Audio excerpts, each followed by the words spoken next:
Salut tout le monde, bienvenue au 5e épisode de la 2e saison d'Overtime en ce lundi 27 septembre. Jonathan Filion avec vous pour la prochaine heure en compagnie de mon acolyte Pascal Eberhardt. Salut Pascal. Salut Jonathan, salut le chat, salut tout le monde. Ouais, tu l'as dit, salut le chat. Là, il y a déjà des salutations. Georges-Henri, Nicolas, Morissette, Sylvie, Vladi qui sont prêts. Dans le chat, d'ailleurs, on vous invite évidemment à nous poser toutes vos questions tout au long de l'émission. Pascal, aujourd'hui, on revient à un format conventionnel. Il n'y a pas d'entrevue aujourd'hui. Donc, on va faire le tour des clubs romans. Oui, on va commencer par Lausanne, on ira ensuite à Genève, Ajoie, Bienne et Fribourg. Et puis, pour terminer, nos deux rubriques habituelles, le joueur du week-end et le programme de la semaine. Et puis, Jonathan, j'espère que tu as sorti un petit peu tes porte-bonheur parce que les deux qui vont nous accompagner ont mis fin à des séries de clubs respectifs. On accueille Régis Cerf qui a vu la fin de série en prolongation au tir au but, victorieuse en prolongation au tir au but du HC Ajoie. C'était samedi à Port-Entruy. Salut Régis. Salut Pascal, salut à tous. Et puis Jérôme, lui, a vu la fin de série victorieuse du HC Vienne samedi à Bienne contre Langnau. Salut Jérôme. Salut Pascal, bonjour à tous. Jérôme, qui l'aurait cru, c'est toi qui porte malheur au HC Bienne. Ouais, ça doit être ça. Première fois que je les commande de la saison, ils perdent. Ben, écoute, j'ai changé ma planif. Ouais, c'est ça, t'en commandes plus. Hein? J'espère que tu le sais. Non, je suis persona non grata à la Tissot Arena maintenant. Mais messieurs, avant de parler de Bienne, on va se diriger du côté de Lausanne pour parler du Lausanne HC. Avec cette question, finalement, la victoire de mardi à Fribourg était-elle l'arbre qui cache la forêt? Puisqu'il y a toujours quelques problèmes en attaque pour le Lausanne Hockey Club, notamment marquer des buts, et ça s'est concrétisé, entre guillemets, vendredi contre Davos avec cette défaite 5-2. On va signaler que Emerton était absent, signalé légèrement touché par John Foust, à notre collègue Jean-Philippe Presselwenger. Est-ce que finalement, c'est Emerton qui était le moteur offensif de ce Lausanne Hockey Club, moteur offensif entre guillemets, messieurs? Moi, je trouve que Emerton, comme souvent, on n'en parle pas beaucoup, il est un gros travailleur de l'ombre, ça c'est certain. Est-ce qu'il est moteur offensif? Je ne sais pas, mais son importance, elle a été démontrée depuis longtemps. On dit d'habitude, on ne change pas une équipe qui gagne. Ils avaient gagné à Fribourg. Moi, je pense quand même que si Emerton avait été en santé, et la saison précédente, c'était vraiment pas le joueur qui rentrait en ligne de compte pour l'écarter en tant que surnuméraire. Je pense qu'il aurait joué et on n'aurait peut-être pas parlé tout à fait de la même manière, même si un joueur, ça fait pas une équipe. Moi, je relativiserais aussi un tout petit peu. Il y a eu un match pour Lausanne ce week-end, hein. L'oublions pas. Et cette victoire à Fribourg, ce revers à domicile face à Davos. Donc, ils n'ont pas eu forcément un samedi pour entre guillemets, se racheter. Peut-être que s'il y avait eu match samedi et puis qu'il l'avait gagné, on ne serait pas aussi négatif. Mais ça, c'est sûr, il y a toujours des problèmes offensifs. Il y a une équipe qui n'a peut-être pas cette grinta non plus. Et c'est ça qu'on demande aussi aux joueurs quand ils sont devant le but, d'y aller vraiment, d'avoir cette hargne, cette volonté, cette détermination. Et puis, visiblement, c'est ce qui manque un petit peu actuellement aux Lausannois, en tout cas sur ce match à Davos. C'est un peu ce qui les ressortit du lot parce que les occasions, les tirs, si j'ose dire, les tirs cadrés, une quarantaine, ils étaient là. C'est pas le tout d'avoir des occasions, il faut les planter, il faut se donner les moyens d'aller devant le gardien, d'aller là où ça fait mal, comme on dit. Et puis, tous ces éléments ne sont pas encore tout à fait en place à Lausanne. Bon, John Foust dirait, ça viendra avec un peu de temps, il faut donner du temps, ça va venir. Ce que tu dis, Régis, c'est intéressant parce que j'ai commenté 2 fois Lausanne cette saison. Une fois Zoug, ils ont 33 tirs cadrés et ils marquent une fois. Genoni fait un match incroyable, 97% d'arrêt. Et je les ai commentés la défaite à Rapperswil 5-1. Ils ont 28 tirs cadrés. Et j'ai eu l'impression que Lausanne, jusqu'à la ligne bleue adverse, c'était un très bon Lausanne. Et dès que Lausanne entre dans la zone offensive, ils perdent leur spontanéité. J'ai l'impression qu'ils réfléchissent trop, comme s'ils n'ont pas envie de faire faux ou qu'ils se disent comment on va marquer. Et puis, du coup, ils se mettent peut-être une pression qui est inutile. Et puis, ça fausse tout. Parce que les passes n'arrivent pas, les tirs sont mous ou ne sont pas cadrés. Et je me demande s'il ne faudrait pas, du côté de Lausanne, un peu arrêter de réfléchir et puis y aller vraiment, comme l'a fait Berti, par exemple, quand il marque le but à Rapperswil. Il entre dans la zone, hop, il envoie un tir du poignet, ça part dans la lucarne et c'est but. Et des tirs comme ça à Lausanne, sur en tout cas les matchs que j'ai commentés, on n'en a pas vu beaucoup. On essaye de faire la passe, de s'ouvrir le but. J'ai l'impression qu'on n'ose pas tenter quelque chose. Il y a Vladi dans le chat qui dit le LHC non plus, Denis Malgin. Et c'est peut-être ça le problème. En fait, c'est pas nécessairement que Denis Malgin, la perte de Denis Malgin, c'est la perte de beaucoup de finitions autour du filet. Charles Hudon est un très bon marqueur. Il marquait presque un but aux 2 matchs, les statistiques qu'il y a eu l'année dernière. C'est dur à remplacer. Jérôme, tu le dis, c'est dans dans le je vais y arriver, les gars. C'est lundi matin. Donnez-moi une chance. On continue la discussion. Puis tu veux c'est dans la zone adverse que c'est compliqué. Et moi, je l'ai vu contre Genève. C'était probablement le meilleur match de Lausanne sur 60 minutes. Il était très intense, même sur 62 minutes parce que ça s'est terminé en prolongation. Il créait beaucoup de choses offensivement, mais c'était toujours la finition qui manquait. Toujours la finition. On a réussi à marquer, oui, contre Fribourg, mais c'est surtout sur une période que Fribourg a dit, ben nous, on n'était vraiment pas dans le coup dans cette période. On s'est fait un peu jouer là-dessus.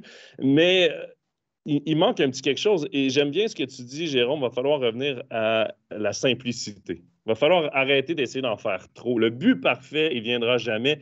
Mettez des pucks au net, mettez des pucks à la cage, mettez de la circulation dans le gardien adverse, dérangez le gardien adverse, les défenseurs en échec avant.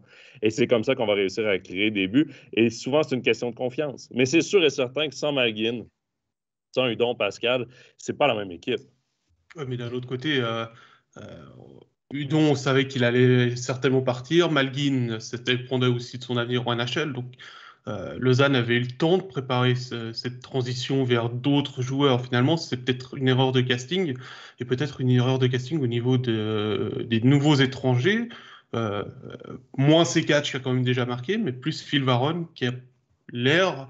En début de préparation, il avait l'air d'être au même niveau que les autres, mais là, il a l'air d'être un petit peu en deçà. Et au final, ils ont gagné le match où il n'a pas joué. Donc c'est peut-être, je ne veux pas pointer du doigt et dire que c'est un chat noir comme je l'ai fait juste avant lors de la présentation, mais c'est peut-être là qu'il y a le petit souci, c'est qu'il manque ce premier joueur premier joueur étranger qui pourrait tirer l'équipe vers le haut, parce qu'on l'a vu pour l'instant, Barberio, c'est pas lui depuis les bases arrière qui va aller marquer des buts.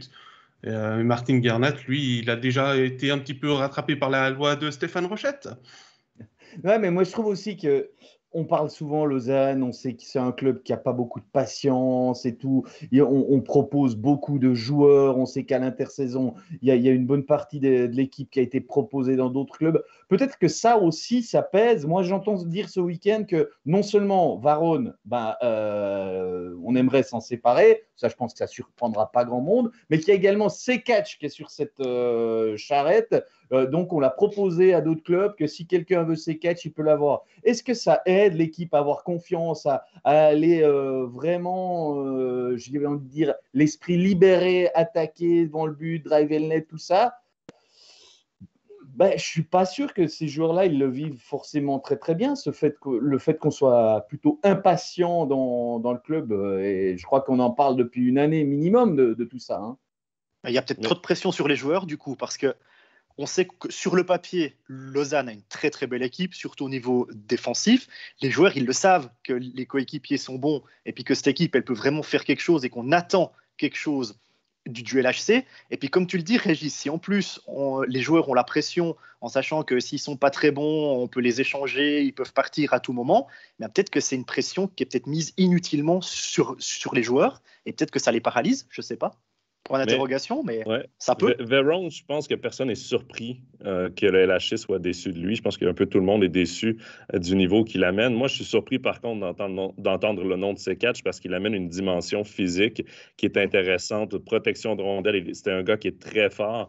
Il peut aussi remplir le net. C'est pas nécessairement le gars le plus rapide, mais il utilise très bien son corps sur une patinoire. Mais le timing est parfait en ce moment pour aller voir du côté de l'Amérique du Nord, pour dénicher peut-être un remplaçant à Phil Varon, si on décide vraiment là, de passer à un autre appel dans son cas, parce que, et Genève l'a très bien prouvé avec la signature qu'on va parler dans quelques instants, les camps d'entraînement sont commencés, les premières coupures arrivent du côté de la NHL. Il y a des joueurs qui sont toujours à la recherche de contrats, qui n'ont pas été signés, qui espéraient une invitation à des camps professionnels, qui ne l'ont pas eu. C'est là qu'ils vont se tourner vers l'Europe et c'est là que Lausanne doit sauter sur l'occasion. Bon, moi j'entends aussi dire que le marché, il est sec. C'est vraiment le mot que j'ai entendu, que le marché actuellement, il est sec, qu'il y a à peu près 5-6 équipes qui cherchent un étranger actuellement et qui ne le trouvent pas, et pourtant il y en a qui ont des moyens là-dedans, parce que là-dedans, par exemple, il y a Lugano, pour ne pas le citer, dont on sait quand même qu'il a des moyens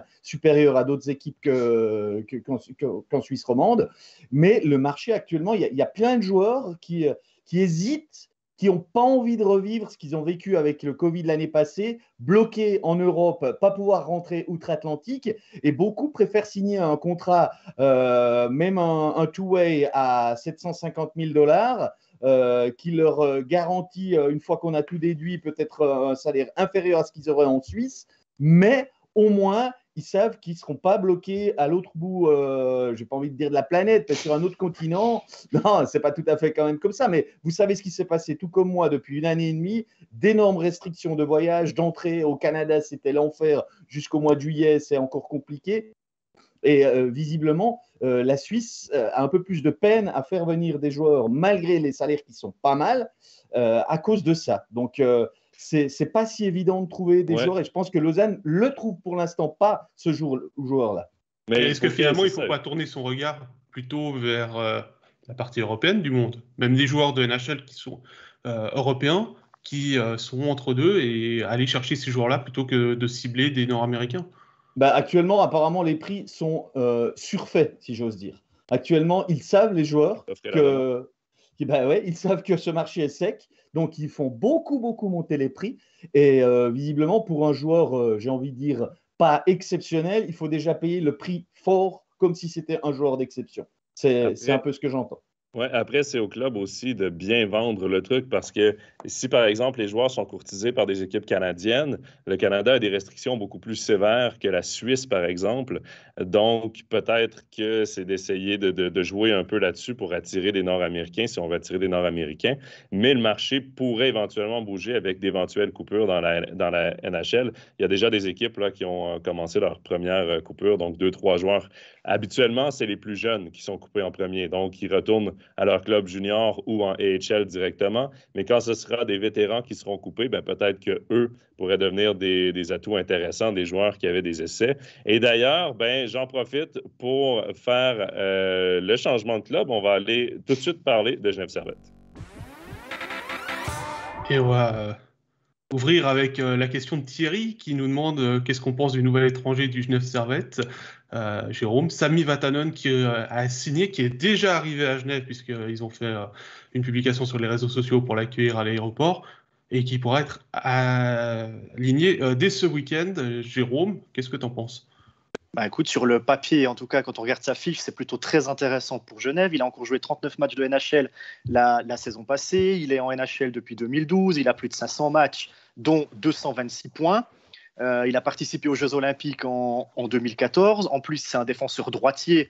Et à Genève, si je ne me trompe pas, à part Jacquemet, Carrère, Ougadzi et Fulmin, il n'y a pas d'autres droitiers.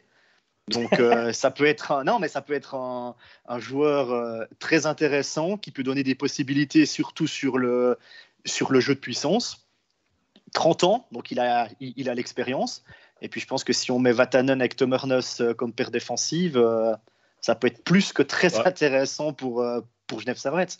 Moi, j'aime beaucoup cette signature-là. On nous demande notre avis là, dans le chat. Moi, je pense pas, personnellement, reste à voir ce que Patrick et moi on va décider. Je pense pas qu'on va mettre Tom Ernest et Vatanen. J'ai l'impression que Jacquemet va rester avec Tom Ernest comme on le voit depuis 2-3 ans déjà. Mais Vatanen va venir solidifier le top 4 défensif de l'équipe. C'est un défenseur, par contre, qu'on pourrait voir avec Tom Ernest sur la première vague d'avantages numériques. Parce que c'est un droitier, c'est un gars qui est plus passeur que shooter. Et Tom Ernest aime beaucoup utiliser son tir en avantage numérique. Donc, c'est peut-être là que Vatanen va avoir une grande utilité. Vatanen, c'est un défenseur offensif, oui, mais qui ne coûte pas cher à son équipe niveau défensif. C'est un joueur qui est responsable. C'est peut-être son coup de patin, sa vitesse qui fait que les équipes hésitaient à lui donner un nouveau contrat en NHL. Mais c'est un gars quand même qui a des statistiques intéressantes dans les dernières années. Ça a été plus difficile l'année passée. C'est un gars qui, lorsqu'il est arrivé avec les Ducks d'Anaheim, il y a 9 ans, on voyait très gros. On voyait en lui un potentiel immense. Le problème dans son cas, ça a été les blessures qui ont ralenti sa progression. Mais quoi qu'il en soit, c'est une très bonne acquisition. Lui espérait un essai professionnel ou un contrat en NHL. Il y a quelques défenseurs à peu près de son type qui cherchaient ce genre d'essai ou ce genre de contrat. Mais je pense que c'est celui qui a la meilleure feuille de route qui s'amène avec Genève Servette et c'est une très bonne acquisition pour Genève. Pour l'instant, il va jouer parce que Pouliot est évidemment blessé, mais une fois que Pouliot va revenir au jeu, on mettra qui en tribune? Parce que Temernes, je ne pense pas qu'on puisse le sortir. Et puis devant, Pouliot, Winnick, Filppula. Filppula non plus. Ou alors ça sera en fonction de l'adversaire. C'est intéressant d'amener de l'attaque en défense, d'amener un défenseur offensif. Mais par contre, il faut quand même des joueurs avec de la finition devant. Et là, avec les blessures, il manque cruellement de profondeur à l'attaque du côté de Genève Servette. Donc, est-ce qu'on va réussir avec les retours éventuels de Rod, Pouliot? On va peut-être retrouver les joueurs dans les bonnes chaises et c'est peut-être là qu'on va voir un peu mieux Genève Servette et que ça va aider. Mais quand même, comme signature, là, c'est assez intéressant de voir un Vatanen débarquer à Genève. Nicolas qui nous dit que c'est peut-être une mauvaise nouvelle pour sur le front des blessures de signer Vatanen. Peut-être que ça veut dire qu'il y a des joueurs qui sont blessés plus longtemps qu'on ne l'attend. Après, on parlait de Temernes finalement. Est-ce qu'il va réellement soulager le temps de jeu d'Henrik Temernes? Ça, j'en suis pas sûr. Par contre, je me fais un peu plus de soucis pour un Sandis Mons, par exemple, qui est actuellement 7e défenseur en alternance avec Ugatti. Donc, on imagine qu'Ugatti va bientôt partir à Lugano. Je pense que Mons va avoir de moins en moins de temps de jeu et il ira du côté de la Swiss League pour prendre pour progresser. Et Régis, je te rends la parole puisque tu voulais parler. Oui, moi, j'étais quand même un tout petit peu surpris que ce soit un engagement de défenseur. Parce que si je me penche un tout petit peu sur la phase actuelle, sur peut-être c'est une vision à court terme que j'ai, mais j'ai vu 3 fois Genève cette semaine. Donc, j'ai vraiment une idée quand même sur quelques soucis qu'ils ont actuellement. Et on peut parler derrière, mais je pense qu'il y a les soucis, ils sont quand même bel et bien devant parce que l'équipe contre Fribourg, elle a eu beaucoup de peine à générer de l'attaque, à créer le danger. Contre Bienne, il n'y a pas eu de but. C'était une occasion énorme ou deux maxi, donc Van Pottelberg, blanchissage sans trop de problèmes. Et puis samedi à Porrentruy, alors oui, Genève a gagné, mais ils n'ont pas marqué non plus 8 buts, ils en ont marqué que 3. Le dernier, ça a été ajouté parce qu'ils ont gagné au penalty. Ça a été uniquement le premier bloc. Alors oui, Filppula, oui, Winnick, ils ont tourné autour, ils étaient nettement supérieurs à tout ce qu'Ajoie est capable de présenter. Mais après, dès le deuxième bloc, j'ai envie de dire, la lumière était un peu éteinte. Donc, pour l'instant, et je veux bien admettre qu'il manque des joueurs majeurs offensivement, Richard Rod, Pouliot, mais je me demande quand même si ce n'est pas devant qui manque de poids actuellement. Alors peut-être que dans 3 semaines, 1 mois, tout le monde reviendra, quoique j'ai quand même des doutes par rapport à ce que j'affirme là. Hein. Je n'ai pas de date précise, mais on nous dit dans le meilleur des cas ce délai-là pour ces joueurs majeurs. Mais quand même, actuellement, je ne suis pas convaincu que ça va résoudre les problèmes offensifs de Genève, parce que là, pour les voir vraiment offensivement bons, il a fallu que Winnick enfin monte son niveau samedi, montre qu'ils étaient des étrangers de valeur supérieure à la moyenne, j'ai envie de dire, mais dans l'ensemble, c'est là que ça pêche actuellement. Les gars, je vais dans le chat rapidement. Il y a la question de Fabien qui demande est-ce qu'il va s'adapter rapidement aux grandes patinoires en parlant de Vatanen. Oui, ça fait 9 ans qu'il joue en Amérique du Nord, mais avant ça, il jouait en Finlande. Donc, c'est un Finlandais et je pense qu'il est habitué. Et peut-être que ça va l'aider aussi. C'est un joueur avec une très bonne première passe pour relancer l'attaque. Et en Suisse, avec les grandes patinoires, tu as une fraction de seconde supplémentaire de ce que tu n'as pas sur les petites patinoires d'un NHL. Donc, peut-être que ça va l'aider aussi à relancer l'attaque. Je suis quand même d'accord avec ce que Régis dit sur la profondeur en ce moment en attaque et les réels problèmes à l'heure actuelle de Genève Servette qui sont peut-être plus en attaque qu'en défense. Et Jérôme, je me tourne vers toi. Il y a Didier qui demande comment expliquer les prestations de Vermin. A-t-il déjà la tête à Berne? Et Vladi qui demande Genève va-t-il regretter Timothy Cast? Je pense qu'on le regrette déjà parce qu'il était hyper utile. Tu pouvais l'utiliser comme tu voulais. Ouais, et puis surtout, Cast, il performe à Berne. Il a mis son son doublé il y a quelques matchs.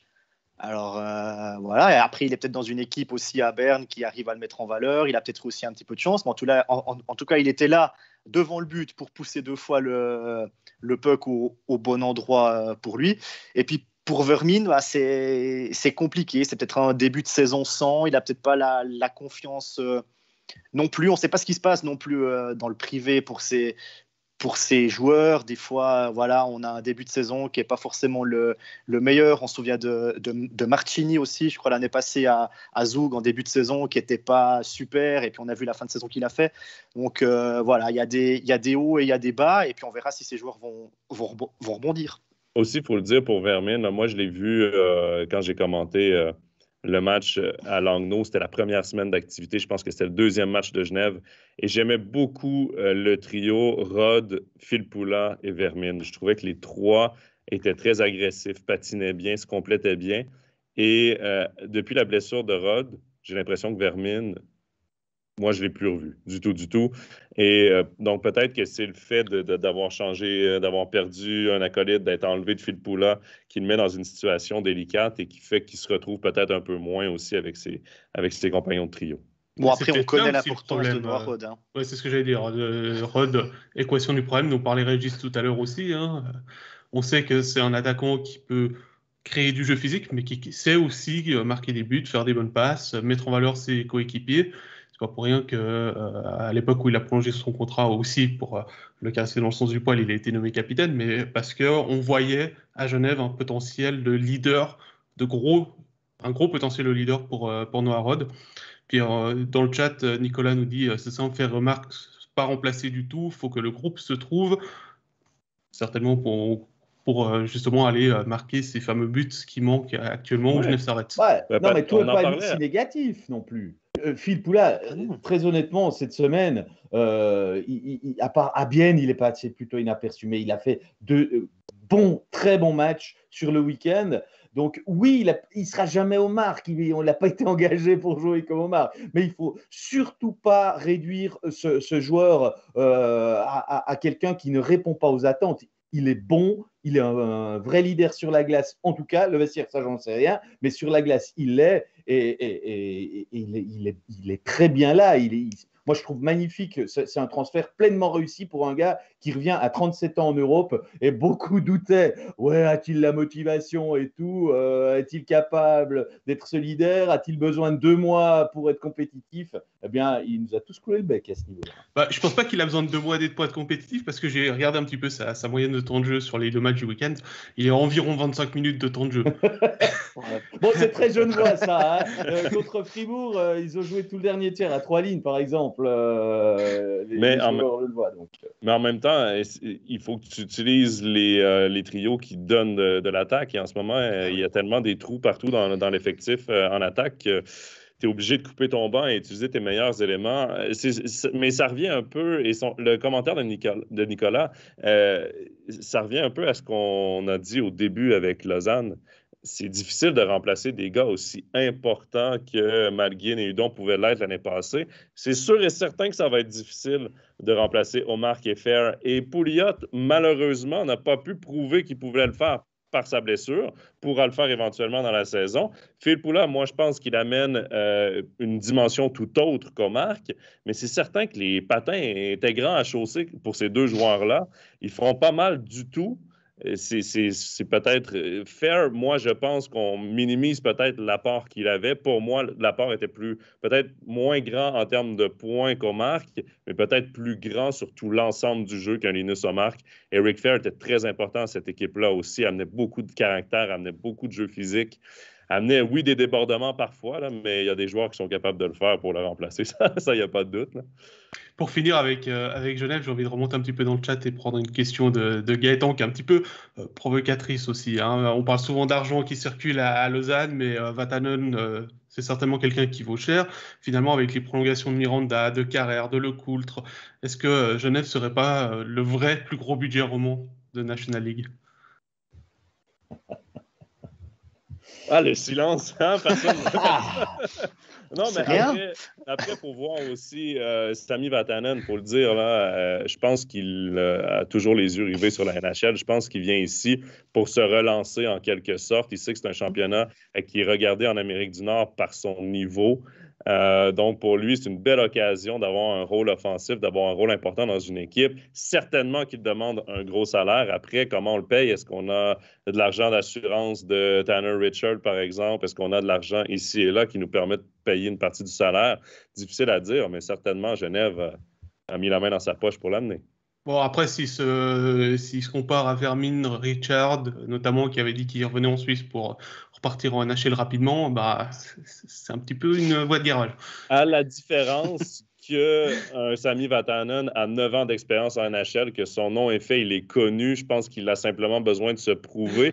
Je ne sais pas s'il est capable encore d'avoir le niveau souhaité en NHL, mais les DG le connaissent beaucoup mieux que Richard ou Vermin, ça c'est certain. Oui, c'était plus pour la boutade.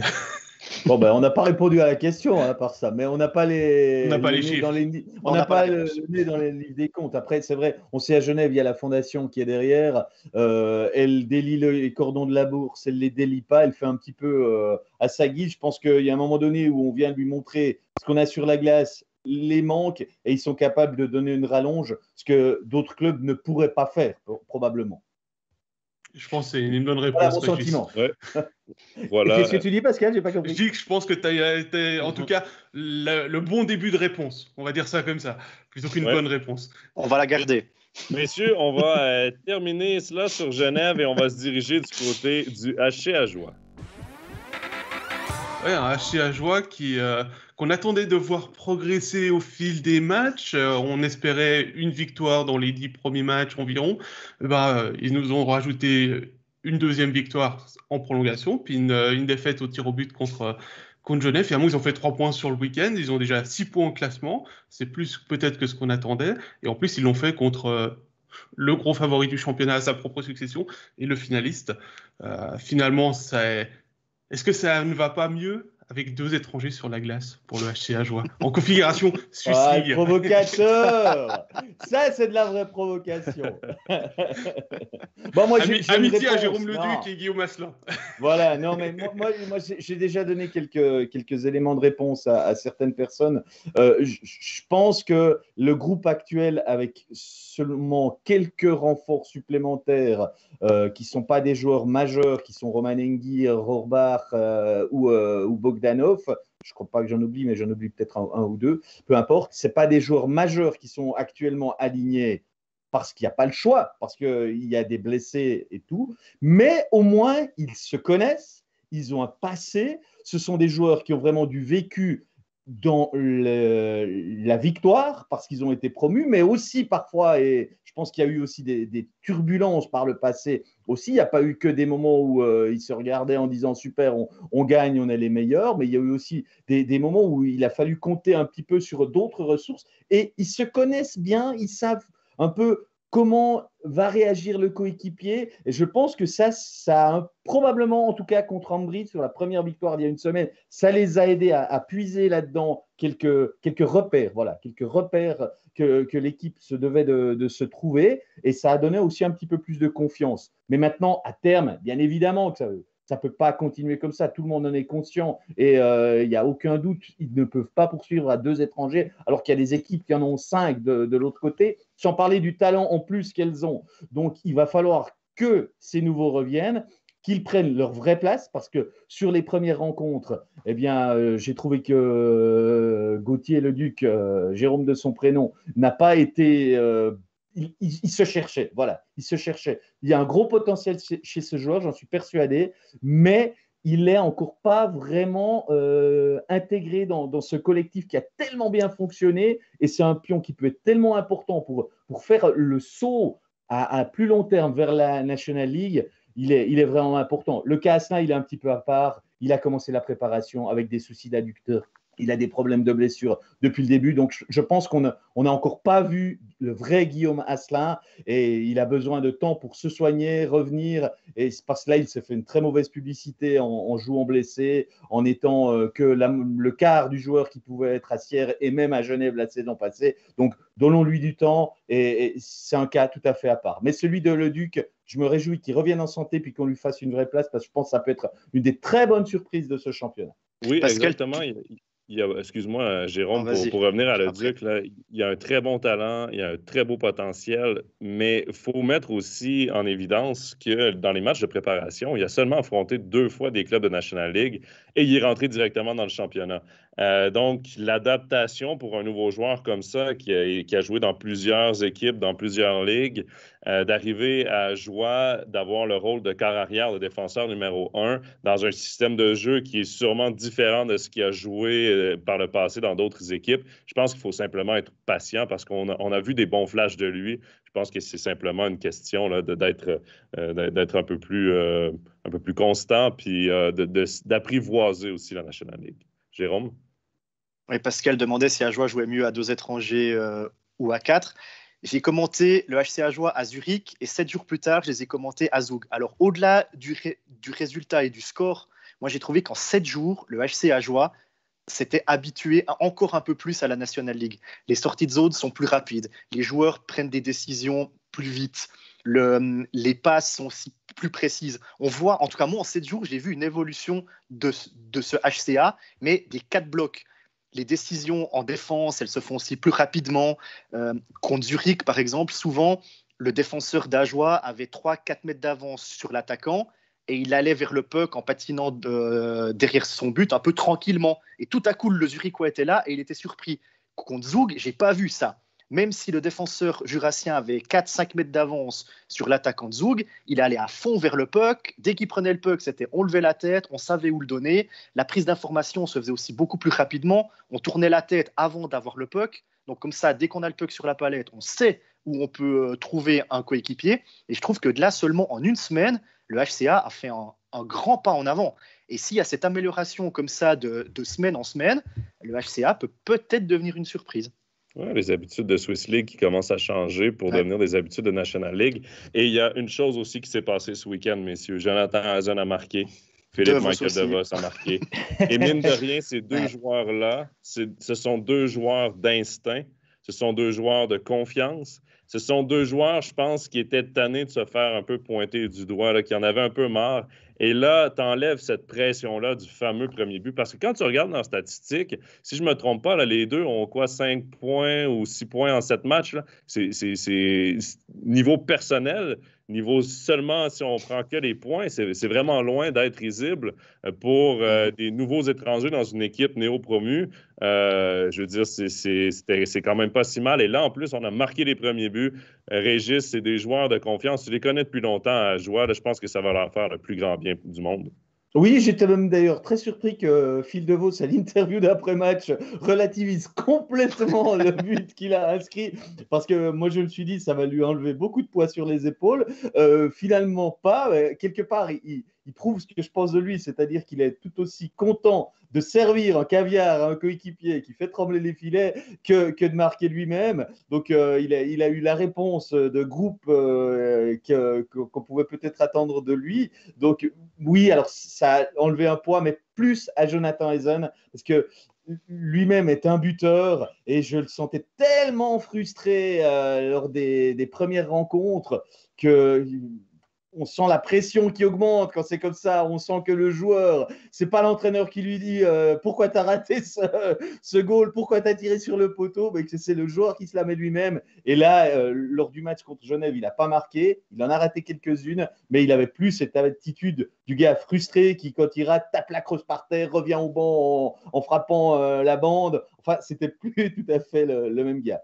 Moi, j'aimerais encore ajouter quelque chose, parce que là, je nous trouve presque quand même un peu trop positif pour Ajoie. Je vais le dire, parce que souvent, j'ai trouvé les gens négatifs et j'essayais de trouver un peu le positif. Et là, quand même, moi, la chose qui m'inquiète un tout petit peu, c'est que quand je vois qu'Ajoie n'a que 25 tirs cadrés par match en moyenne et reçoit plus de 40 tirs cadrés quasiment tous les soirs, on est à plus que 40, je me dis qu'on est quand même en déficit de jeu et il y a une attitude volontaire, il y a une attitude combative qui est plus qu'exemplaire, qui dépasse tout ce qu'on pouvait même imaginer. Je pense qu'il y a beaucoup de supporters jurassiens qui rêvent en voyant ça, mais en termes de jeu, Ajoie est dominé quasiment toutes les périodes depuis qu'il joue en National League. Donc, ça prouve bien qu'au niveau du talent pur de l'équipe, il y a encore un gros déficit. Et pour l'instant, l'équipe arrive à assez bien le gommer parce qu'il y a un gardien qui est exceptionnel, parce qu'il y a des joueurs qui donnent plus que le 100%, qui finissent le match complètement cramés et qui acceptent ça. Il y aura peut-être un jour un retour de bâton. Si on n'arrive pas à faire un petit saut qualitatif, j'ai envie de dire, à montrer, à dominer un peu plus, et pas seulement à courber, à faire le dos rond et à se dire ça va bien tourner, parce que contre Genève, typiquement samedi, Genève sortait d'une mauvaise passe, n'était pas en confiance. On se disait, début de match, c'est une équipe qui peut sembler un peu bonne à prendre. Genève est venu très fort, c'est vrai, mais derrière, Ajoie a fait vraiment le dos rond, a perdu 2-0 avant de sortir un peu, et grâce à cette volonté de se montrer, mais le résultat des courses, c'était à nouveau 42 tirs cadrés pour l'adversaire, et nouveau Ajoie dominé, quoi. Alors, comme je ne suis pas exprimé, un petit moment, je vais prendre la parole. Et puis surtout, je n'ai pas encore donné mon avis sur Ajoie par poser une question provocante. Non, tu parlais des inquiétudes. Moi, ce qui m'inquiète toujours, c'est le temps de jeu de Eison de Vos. Alors certes, actuellement, il manque Asselin pour soulager un petit peu le poids et répartir un petit peu mieux le poids du temps de jeu sur les deux premières lignes. Mais quand on regarde, on parlait de Phil Poula avec ses 25 minutes en moyenne sur les deux matchs du week-end, bah, ils sont dans les mêmes eaux.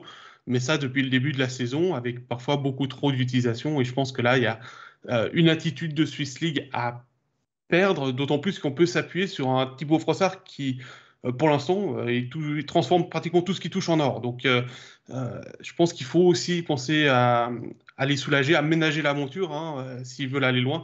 La saison, elle est encore longue. Il n'y a eu que 7 matchs joués. Il en reste 45 à jouer.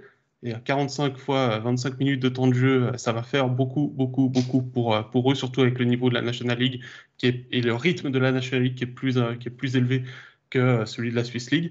Et puis après, j'ai regardé un petit peu pendant que vous parliez dans le chat. Il y a Fabien qui nous demande est-ce que les blessures des étrangers vont durer, donc de Leduc et Asselin, et surtout Ajoie a-t-il la possibilité, les moyens d'aller chercher d'autres étrangers, peut-être via licence B. Alors ça n'a pas très bien fonctionné ce week-end. Pas du tout. Bon, est-ce qu'il y aurait d'autres solutions? Les réponses concernant les absences, normalement mardi, donc dans un peu plus de 24 heures, il y aura et le Duc et Yogi qui vont revenir. Quant à Asselin, moi je pense, on n'en parle pas, que c'est une blessure qui va durer plusieurs semaines encore, et ça peut même être plusieurs longues semaines même. Celle de Östlund, personne ne savait exactement, il doit passer des examens, donc celle-là est peut-être un peu plus mineure, mais je pense que aussi ces absences-là, elles font que les temps de jeu de Eison et de Vos sont peut-être 2 à 3 minutes supérieurs à ce que pensait Gary Sheehan en début de saison, et il faut peut-être un petit peu attendre avant de voir ces temps de jeu sur du plus long terme. Tu parlais avant de Jonathan à descendre, hein, parce que voilà. Il faut vraiment qu'ils aient une grosse moyenne, que leur temps de jeu descende beaucoup pour que la moyenne elle descende significativement. Vas-y, Jérôme. Tu parlais avant de Jonathan Hazen qui a marqué ses 2 premiers buts à Zoug. Tu parlais de la pression. Je l'ai demandé à l'interview à la fin du match. Jonathan Hazen, il avait un sourire qui faisait 5 fois le tour de la tête. Franchement, non, mais je l'ai rarement vu comme ça. Je l'ai déjà vu heureux, Jonathan Hazen. Mais au-delà de la victoire à Zoug, on voyait qu'il volait, quoi. Il était léger, vraiment, la pression qui a disparu. Et puis pour revenir au tir cadré, tu disais, Régis, à Zoug, c'est 44-14 en faveur de Zoug. Oui. Donc, Ajoie met 3 buts sur 14 tirs, ça fait 21% de réussite. Si Zoug avait eu le même pourcentage de réussite, ça faisait entre 9 et 10 buts. Hein. Non, mais tu as raison, Régis. Il y a bien une fois où sur 44 tirs, l'équipe adverse ne va pas juste en mettre 2, mais elle va en mettre 6 ou 7. Je veux dire, Wolf, c'était le cas. Je veux dire, à Berne, c'était ça. Wolf, il peut pas tenir mentalement et physiquement comme ça 3 fois par semaine. Quoi. C'est juste pas possible. Eh oui, et tu peux encore donner 29 tirs bloqués. Hein, en plus, il y a l'équipe qui bloque le plus. Hein, ils ont une moyenne c'est plus 22, je crois. Et puis à Zoug, je crois que j'ai vu, il y en a en tout cas 25 des tirs bloqués par les défenseurs. 29, Jérôme. 29 même, voilà. Messieurs, c'est hallucinant. Ouais, pour terminer sur Ajoie, il y a Patrice qui écrit « Chaque match d'Ajoie est un match de play-off ». Et oui, on a l'impression qu'il joue comme ça et ça taxe beaucoup. Ça revient un peu à ce que Régis disait. Oui, il y a des points positifs. On a sorti beaucoup de positifs depuis le début. Il faut être vigilant parce que chaque match, à la longue, cette équipe-là va être épuisée. Et le match de demain, c'est contre Rapperswil. On se dit, Rapperswil, ça peut être à leur portée. Attendez, Rapperswil, 4 victoires de suite. 4 victoires de suite. On vient de battre Zug également par la marque de 3-1. C'est une équipe qui attend de pied ferme certainement le HC Ajoie sur sa patinoire, mais ça devrait quand même laisser place à un bon match. Voilà, messieurs, ça clôt pour le HC Ajoie. On va parler maintenant du HC Bienne. Et la série est arrivée à son terme pour le HC Bienne. 8 victoires en 9 matchs depuis le début de la saison. J'avoue avoir pensé porter la poisse vendredi avec le début de match à Berne, avec ses 2 buts encaissés en 65 secondes sur les 2 premiers tirs. Mais finalement, le vrai chat noir, c'est Jérôme. Hein, on l'a déjà dit. Je suis désolé, je t'accable. Et qu'est-ce qui s'est passé samedi face à Langnau? C'était la grosse pression? Non, alors j'ai posé la question à Étienne Froidevaux à l'interview. Il m'a dit, je reprends ces mots. Les records, on s'en fout. Voilà ce qu'il a répondu. Non, c'est juste que quand on est passé aux interviews, que ce soit pour la presse écrite, pour la télévision ou pour la radio, et plusieurs joueurs l'ont dit, ils étaient cramés au niveau mental. Ils ont enchaîné les matchs. C'est le 9e en 19 jours, je crois, pour le HC Bienne. Ils ont fait une remontada contre Fribourg. Ils ont fait une remontada contre Rapperswil. Ils ont fait une remontada contre Berne. Ils ont beaucoup donné d'énergie. Ils se sont fait mal aussi mentalement. Il ne faut pas oublier que contre Langnau, et ce n'est pas le seul match, il y avait 7 joueurs qui ont 22 ans et moins. Donc pour les leaders de Bienne, il faut faire un gros travail. Il faut tirer ces jeunes en avant. Et puis là, contre Langnau, j'ai l'impression que tout ce qui a bien fonctionné pour Bienne sur les 8 premiers matchs, eh bien, rien n'a fonctionné sur ce match-là. Le premier but, c'est une perte de puck de Radgeb à la relance en powerplay. Ça n'y arrive pas souvent. Pessonen qui part en contre, c'est but. Le deuxième, il y a un rebond de Van Pottelberg, ça tape la main de Froidevaux et puis ça a fini au fond, c'est pas de chance. Le quatrième, c'est Ugly qui oublie le puck en zone défensive sur Olofsson. Bon, ben, ça fait goal. Et ça, c'est des choses qu'on n'a pas vues sur les 8 premiers matchs. Et j'ai l'impression que tout ce qui pouvait aller contre Bienne, eh bien, ça l'a été sur 60 minutes. Ça n'enlève rien au match de Langnau, qui avait 7 blessés.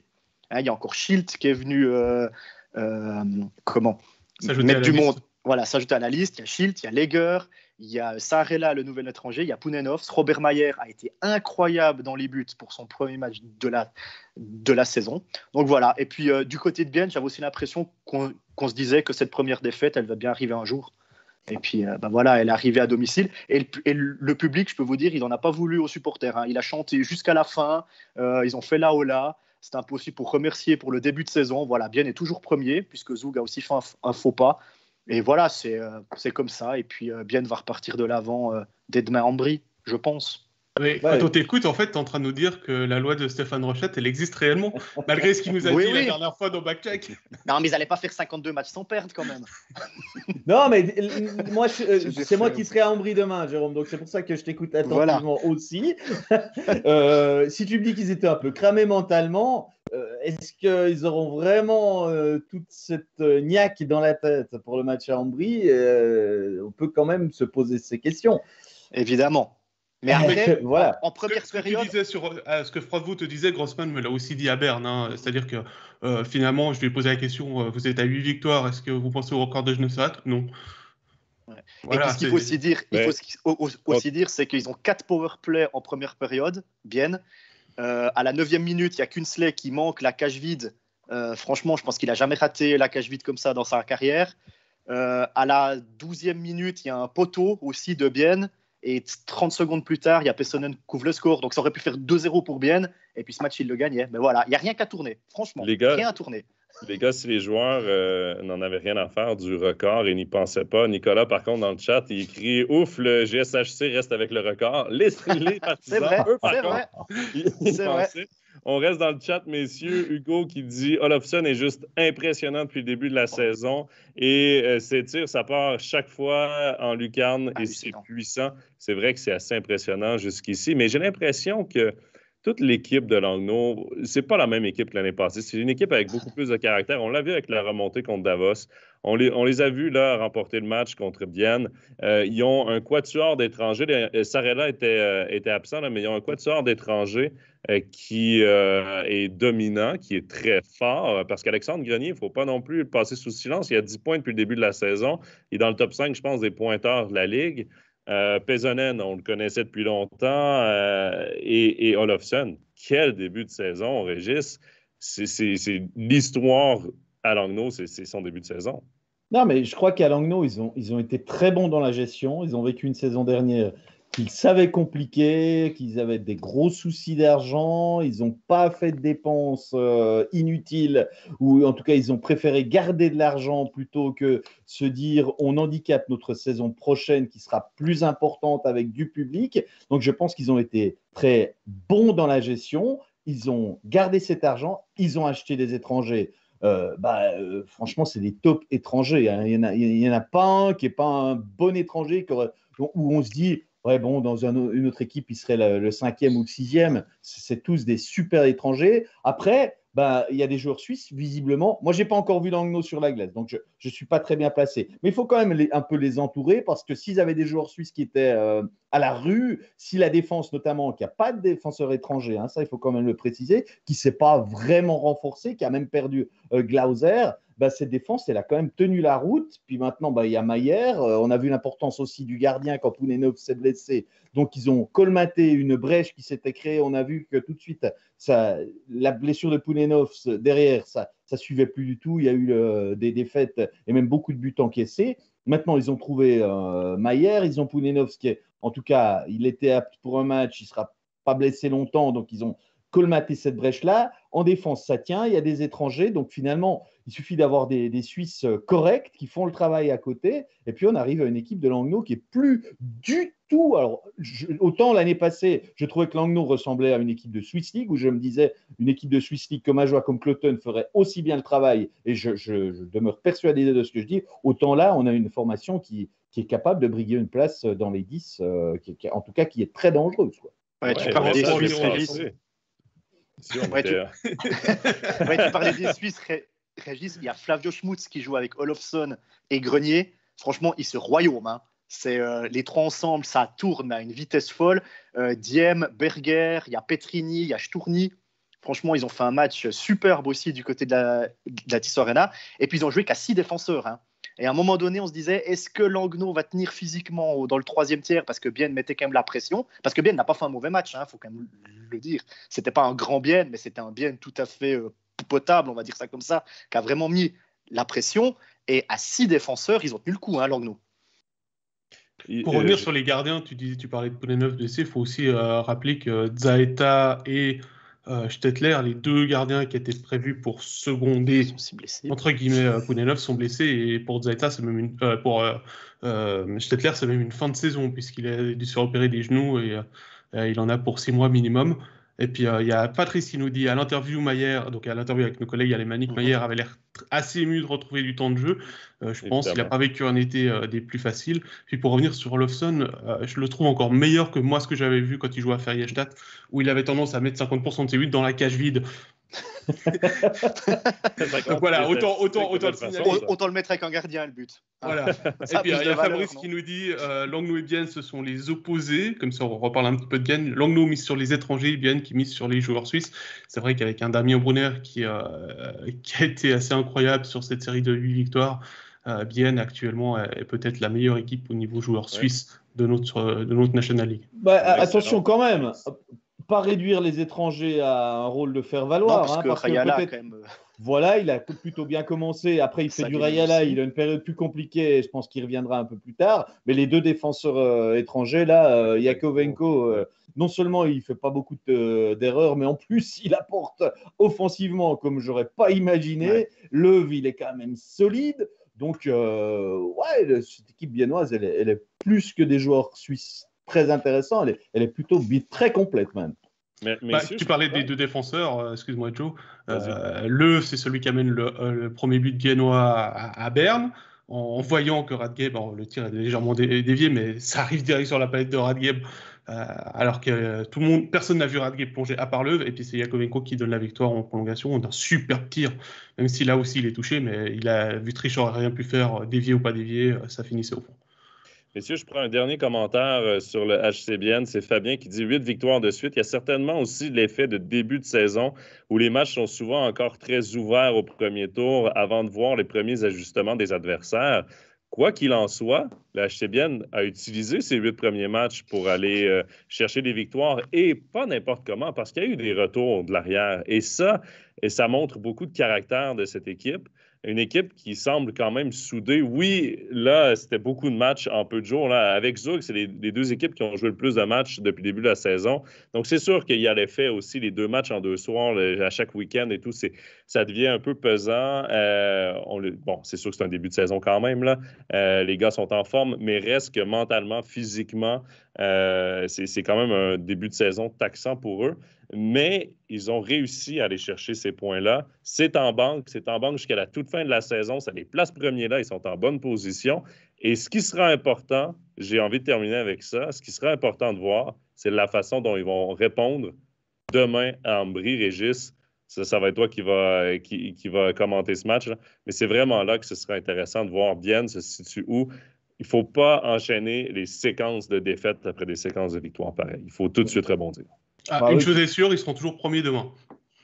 Oui. Non, mais en plus, ce sera un match d'autant plus intéressant qu'Ambry avait super bien commencé, même si ce n'était pas une série de 8 victoires. Et là, ils viennent de perdre à 4 reprises. Ils ont des gros soucis offensifs. Donc, match, où il y a des choses à voir, des choses à dire. Et... intéressant. Voilà, messieurs, pour le HCBN, on parle de la dernière équipe romande en lice, Fribourg-Gotteron.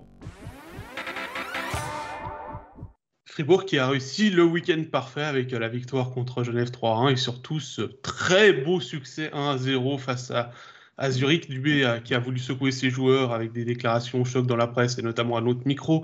Et surtout en plus, Reto Berra a enfin signé un blanchissage. Ça faisait 946 jours, merci David pour le calcul. C'est le 22 février 2019, son dernier blanchissage. Je pense que pour sa tête, c'était important. Et Joe, tu étais samedi au match, c'est toi qui l'as commenté. Qu'est-ce que tu as relevé? Reto Berra a été très bon, a été solide, a fait du Reto Berra sans toutefois avoir à se surpasser. Il y a un arrêt qui a été exceptionnel en première période, c'était face à un Sven Andrighetto en échappée. Il défie Andrighetto, suit très bien la rondelle, fait l'arrêt.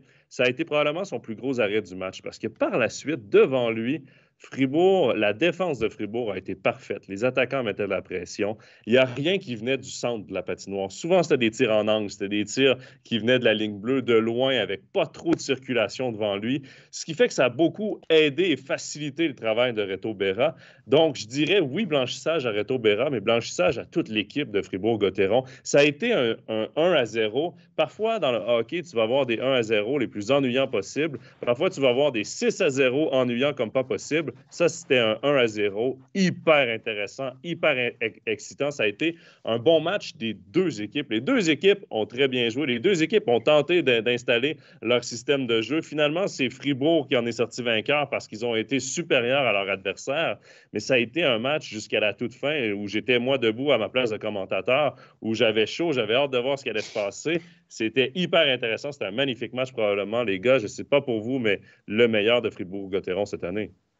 Oh, bah, t'as eu de la chance, Jonathan, parce que moi, j'avais un derby la veille à Genève et j'ai transpiré parce qu'il faisait 25 ou 26 degrés dans la patinoire, mais pas à cause du match. Hein. Alors, ça, je peux te le dire. Hein. Non, bon, ça, je plaisante un tout petit peu, mais il y avait une équipe qui avait 3 défaites, il y avait une équipe qui en avait 4. Les deux avaient des choses à prouver et Fribourg est venu avec un sérieux. Une discipline quand même qui l'honore à quelque part, qui montrait que l'équipe était quand même pas dans la crise. Il y avait eu cette défaite contre Lausanne qui faisait un peu tâche, mais il y avait eu des défaites avant qui étaient beaucoup moins préoccupantes, notamment une à Zug où l'équipe avait dominé. Donc, c'était la preuve aussi que cette équipe, elle n'était pas sortie complètement de son championnat et puis elle n'avait pas besoin d'une remise en cause totale. Il fallait peut-être pas grand-chose, juste un match un peu sérieux, que tout le monde prenne conscience de la manière dont il fallait jouer pour gagner un match. Et c'est ce que j'ai trouvé de Fribourg face à Genève. c'est qu'ils avaient cette mentalité d'une équipe qui va à l'extérieur avec pas cette volonté de faire le beau jeu, pas cette volonté d'être attractive, mais simplement l'efficacité, la détermination, le jeu simple, pas pour le beau jeu, mais pour la victoire. Et puis, ça prouve que Fribourg n'était pas tombé dans la crise malgré 4 défaites. Donc, peut-être que nous aussi, de temps en temps, on a tendance à s'attarder sur ces séries. C'est vrai, c'est vite résumé, une série de 4 défaites, de 3 défaites. Ça parle tout de suite aux gens quand on leur dit ça. Mais je pense que les entraîneurs s'attachent des fois aussi à relever d'autres choses que simplement l'aspect comptable de ça. Et puis là, on a bien vu que Fribourg-Gotteron n'était pas sorti de son championnat et restait une équipe redoutable. Alors Jérôme, avant que tu t'exprimes sur Fribourg, on va faire un petit tour dans le chat parce qu'il y a des gens qui essayent de nuancer nos propos. Il y a Nicolas qui dit qu'il ne faut pas s'enflammer non plus. Il y a quelques temps, ils n'avaient pas fait le meilleur match de l'année à Zug et plus rien. Là, c'est les meilleurs. Attention, Fribourg a le moral pas forcément solide, donc il suffit de peu pour à nouveau être simple. C'est ça, mais on n'est pas en train de dire non plus que ce sont les meilleurs, mais ils ont joué, faut quand même donner à César ce qui revient à César, là. Ils ont joué un très, très bon match contre Zurich. C'est là que tu vois que quand tout le monde adhère au système de jeu, quand tout le monde pousse dans la même direction, il y a des bonnes choses qui se passent. Par contre, il y a quand même du travail à faire. Ce n'est pas une équipe qui n'a aucune défaite, ce n'est pas une équipe qui n'a aucun point faible ou point négatif, mais il faut dire que samedi, ils ont joué le match de la soirée. Et puis Jérôme, je vais te lancer là-dessus. Il y a Hugo et Gaëtan qui signalent que ce week-end, il n'y avait pas Diaz. Gaëtan va même encore plus loin, disons que finalement, comment est-ce qu'on doit interpréter les performances de Fribourg vis-à-vis de l'absence de Diaz? Finalement, est-ce qu'il ne doute pas d'une seconde de la classe de ce joueur et du step-up qu'il va apporter à toute la défense sur la saison et ses longues années de contrat? Mais comment est-ce qu'on peut mettre ça en relation finalement? Est-ce que c'est l'absence de Diaz qui a permis à Fribourg de stepper up, comme on dit en bon français, ou c'est la présence de Diaz qui a un petit peu semé le trouble dans les responsabilités défensives de l'équipe? C'est de la provocation, comme avec l'absence de Leduc et Asselin. C'est ça. On est dans la provocation aujourd'hui. J'ai aucun problème à le faire. Non, peut-être qu'inconsciemment, c'est vrai que si on est défenseur puis qu'on sait que Raphaël Diaz est là, on va se dire il va peut-être prendre tout le poids de lui et puis on peut peut-être se permettre d'être un peu moins concentré et tout. Je sais pas, peut-être qu'en son absence, les défenseurs se sont dit ok, il n'est pas là, on doit prendre nos responsabilités. C'est possible. Moi, j'ai pas encore vu jouer Fribourg-Gotteron cette saison, je n'ai pas été sur les matchs, mais quand je regarde le nombre de matchs de Fribourg, c'est 8, je regarde le nombre de points, c'est 14, on regarde le calendrier, est-ce qu'on aurait donné plus de points à Fribourg ou moins de points? Je ne suis pas sûr. Moi, je pense qu'avec 8 matchs 14, Fribourg est à sa place. Il y a peut-être la victoire, les 3 points contre Zurich qui sont une surprise, mais il y a la défaite à Ambry qui en est aussi une. Donc finalement, ça s'annule. Et puis il y a ce point remporté à Zug. Mais sinon, si on regarde les victoires et les défaites de Fribourg, ce qui s'est passé, on va dire que c'est assez logique. Et je pense, comme l'a dit Régis, on s'est attardé sur cette série de défaites. Mais si on prend les 8 matchs dans sa globalité, moi je pense que Fribourg est à sa place avec 8 matchs, 14 points. Je ne sais pas ce que vous en pensez, mais est-ce que vraiment on attendait mieux de Fribourg ou moins bien de Fribourg? Honnêtement, je ne suis pas sûr. Alors, je ne vais pas être d'accord avec toi par rapport à Ambry. Moi, je m'attendais à ce que ce soit difficile à Ambry puisque c'était l'inauguration de la nouvelle patinoire. Comme ça, on ne va pas donner de nom parce que ça change à peu près toutes les semaines. Attention, Régis demain. Gotardo Arena. Non, ce qui a changé sur cette série, ce début de saison, c'est que ils ont pris un point à Bienne, ils ont pris un point à Zug, ils ont battu Zurich, ils ont battu Genève. C'est des équipes que l'année passée. Alors oui, bien, l'année passée, ils les battaient, cette année, ils ont perdu. Mais contre Zug, contre Genève, contre Zurich, c'est des équipes contre qui ils n'avaient quasiment pas fait de points l'année passée. Et c'est peut-être là qu'il y a un changement aussi de mentalité, parce que je ne pense pas, comme Fabrice, que Zurich était en mode tranquille, entre guillemets, à la BCF Arena samedi. Mais pour Diaz, pour revenir à la question, Raphaël Diaz, on parle depuis qu'il est arrivé du grand leadership qu'il amène dans le vestiaire. Ça, c'est incontestable. Par contre, son rôle a changé par rapport à Zug. C'est plus lui le premier défenseur. Il est deuxième défenseur à droite derrière Gunderson. Donc, dans l'échiquier, là, il est sur la deuxième paire. C'est pas lui qui a le premier avantage numérique du club. Peut-être que pour Diaz, ça le met un peu moins en valeur. Est-ce qu'il coûte des buts à Fribourg-Gotteron? Est-ce qu'il nuit à Fribourg-Gotteron? Je pense pas. Par contre, je pense pas qu'il amène ce que tout le monde espérait qu'il amène simplement parce qu'il n'a pas le rôle qu'il avait à Zug. Et je pense que là-dessus, il faut peut-être tempérer un peu les attentes par rapport à Diaz. Quand il va revenir dans la formation, là, il était malade ce week-end, donc c'est pour ça qu'il n'a pas joué, mais il va revenir probablement mardi. Mais moi, je pense pas qu'il faut s'inquiéter trop non plus. C'est un système de jeu qui est différent aussi. On le sait, à Fribourg, on joue un système de jeu différent d'Azug. Donc, il faut aussi qu'il s'adapte à tout ça. C'est un professionnel. Je pense que c'est un bon leader. C'est un joueur qui a beaucoup de talent. Par contre, peut-être qu'il va être un peu moins flashy, je vais mettre ça entre guillemets, qu'il pouvait l'être à Zug. Je suis assez d'accord avec ton analyse, Jonathan. Moi, je pense aussi il a besoin encore un petit peu de temps. J'en ai parlé avec le Duc tout à l'heure pour Ajoie.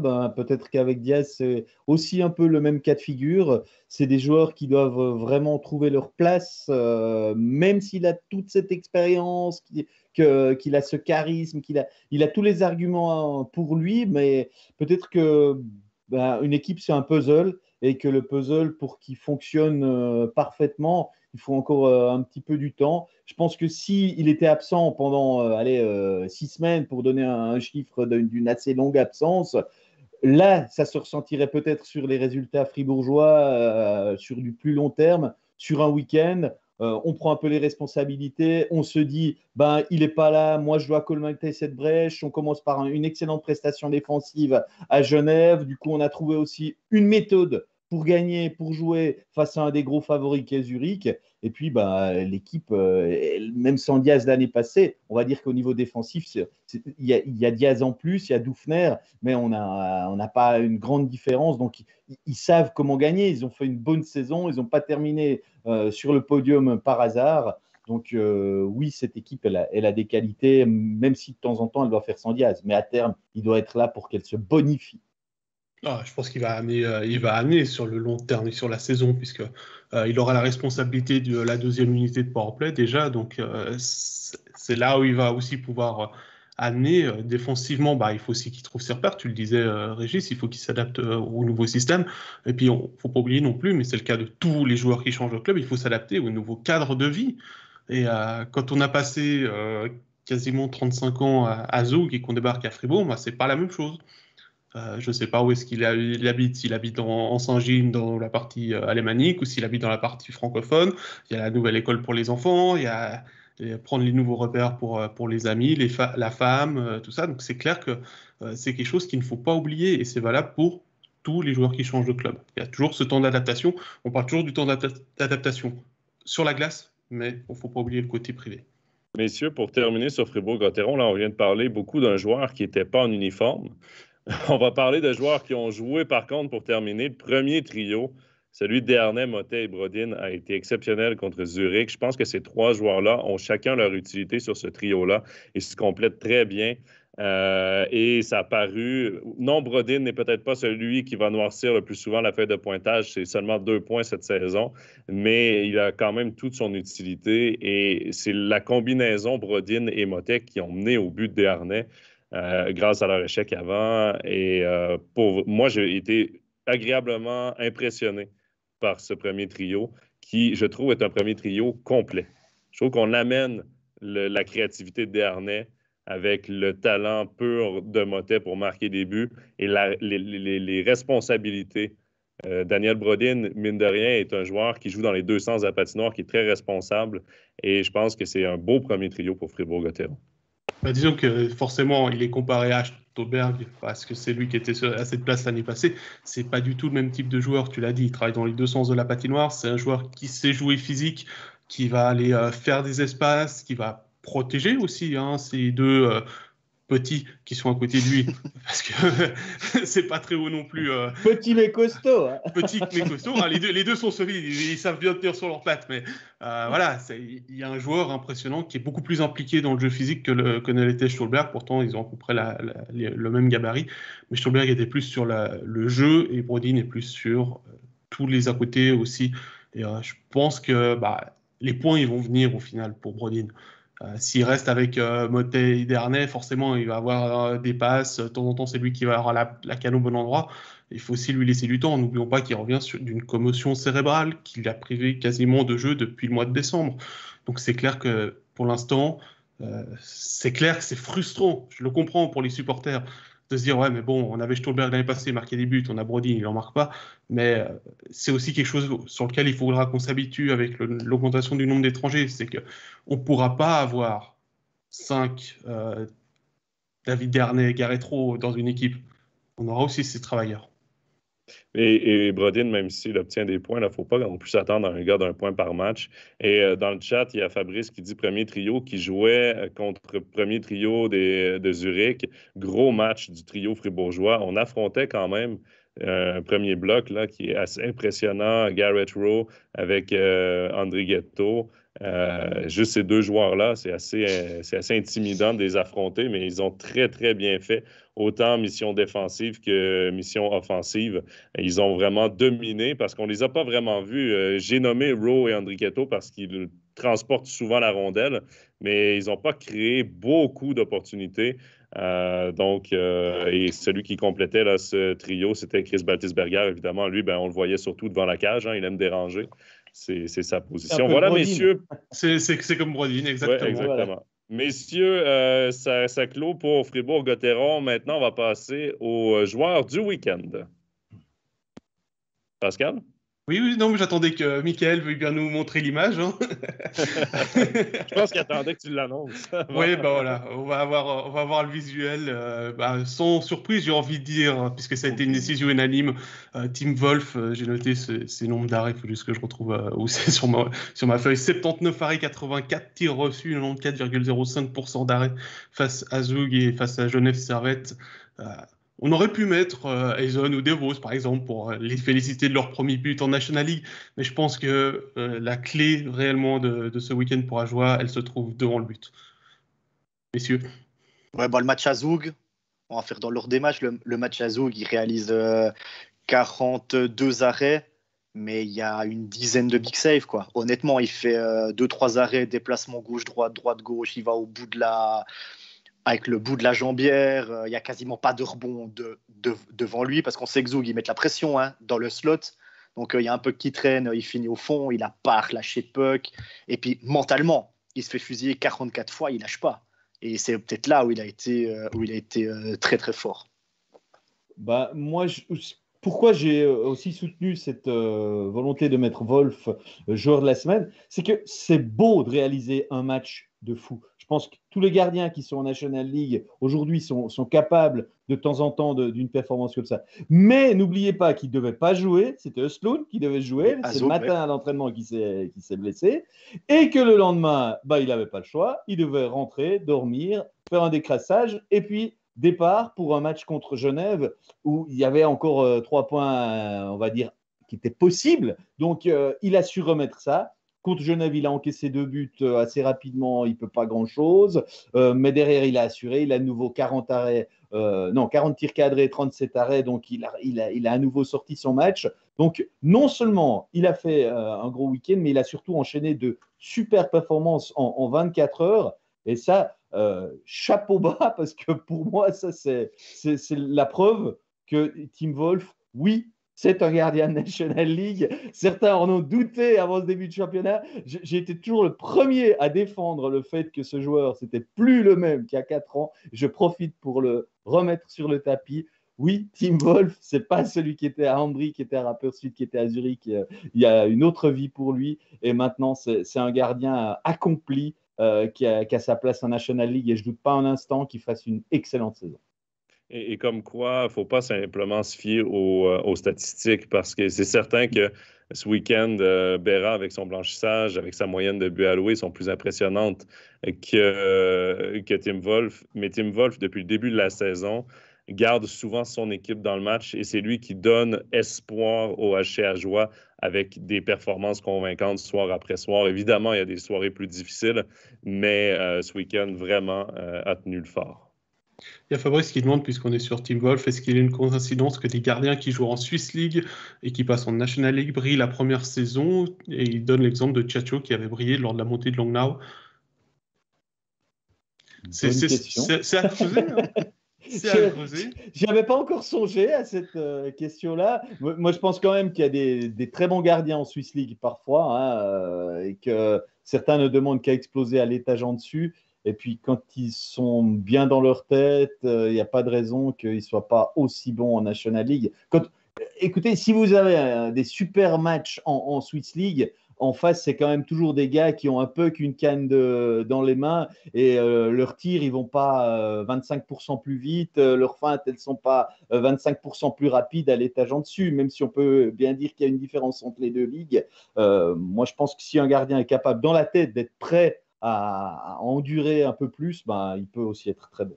Il faut dire aussi que le système défensif devant lui en National League est mieux organisé. Donc, parfois, ça aide les gardiens.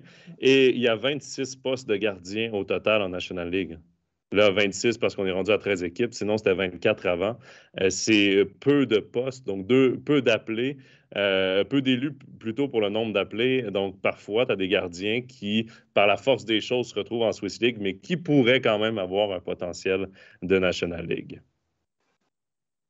C'est une question qu'on pourrait garder si éventuellement on a un jour un gardien qui vient ou un entraîneur des gardiens qui vient dans cette émission. Hein, ouais, on va garder ça précieusement. On lance un appel du pied au club. C'est pas le pied, ça. On peut passer maintenant au programme de la semaine.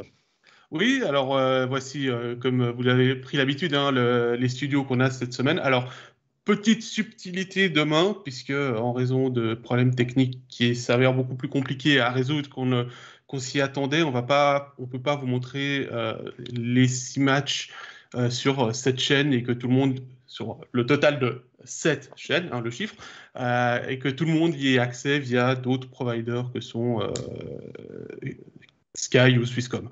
Donc, le studio demain entre Lausanne et Berne, il sera sur MySports 2. C'est donc Puck and Goal avant le match, Puck and Goal après les matchs et Backcheck le talk. Voilà pour le studio de demain, ce sera à 10h25. Vendredi, on va vivre la finale, le remake de la finale du côté de Zouk. Samedi, on suivra Fribourg, Davos, et on retrouvera encore Davos dimanche pour le seul match du dimanche avec Régis qui fera le déplacement pour aller suivre Ajoie dans les Grisons.